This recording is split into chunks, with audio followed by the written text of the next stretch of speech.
discussed about the about the types of the function and the working of the function. Now this part I will explain you about void and non-void functions. Basically, void functions are those functions which does not return any value.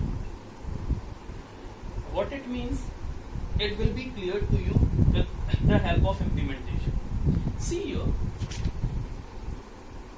in this code fragment, I have defined one function here.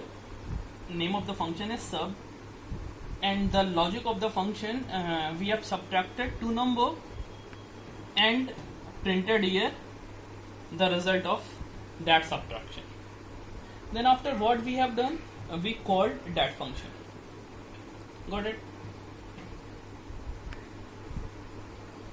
Now see, in second case, we create a function subtract, see, and a result is printed here, the subtraction of two number, and then a result is returned to that function. Simple meaning is that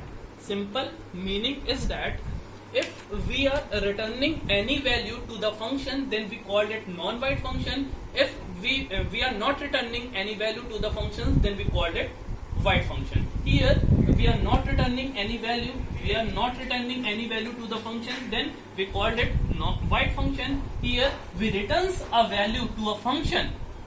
That's why we called it non-void function. Basically, one difference is there between void and non-void function. If we are creating void functions, then that function we can call directly. See here, directly we can call this function. But if we are defining non-void functions, then the calling of this function is different as comparison to void function. See here, we called here subtract function in a variable because this function holds a value which is returned here. Then this value must be stored in a variable, then after we can print it. Okay,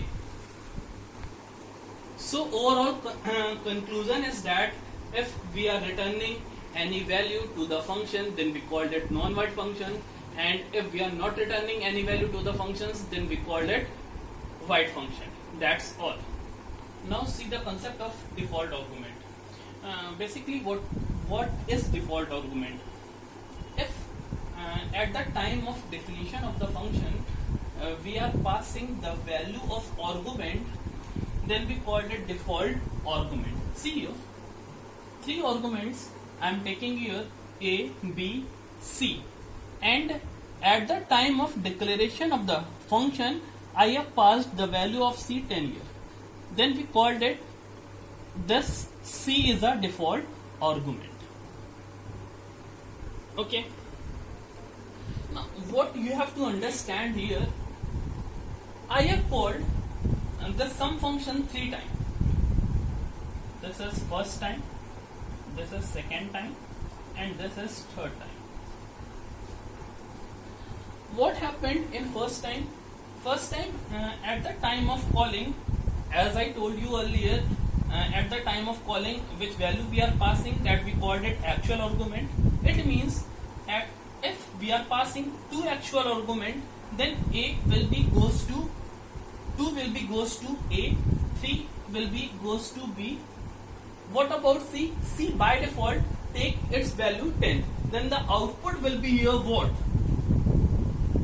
2 plus 3 plus 10, that is equal to 50. Got it? Means if we are not giving actual value at the time of calling, then by default it will take the formal value which we had passed at the time of definition of the function. Is it clear? Okay. Now see here. When we are calling the sum function second time, then we had passed three value, that is 2, 3 and 4. What will happen here? A, 2 will be goes to A, 3 will be goes to B. Now, what about 4? The value of C will be 4 here because the priority of pay attention on this line.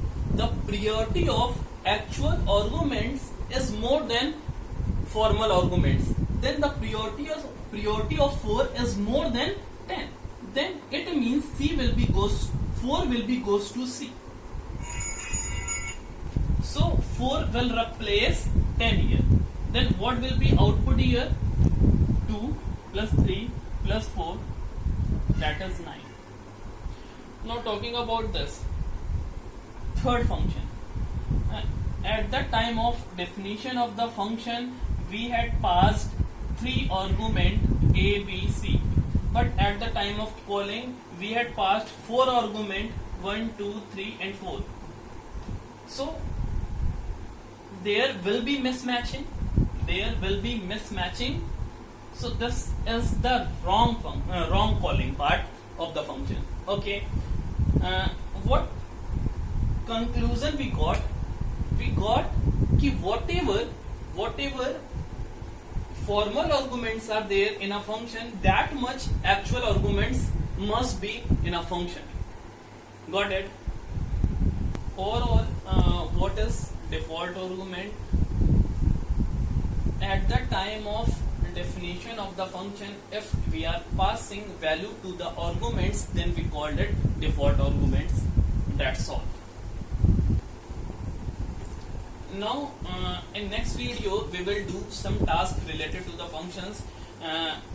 Till then you have to study whatever concept I have taught here.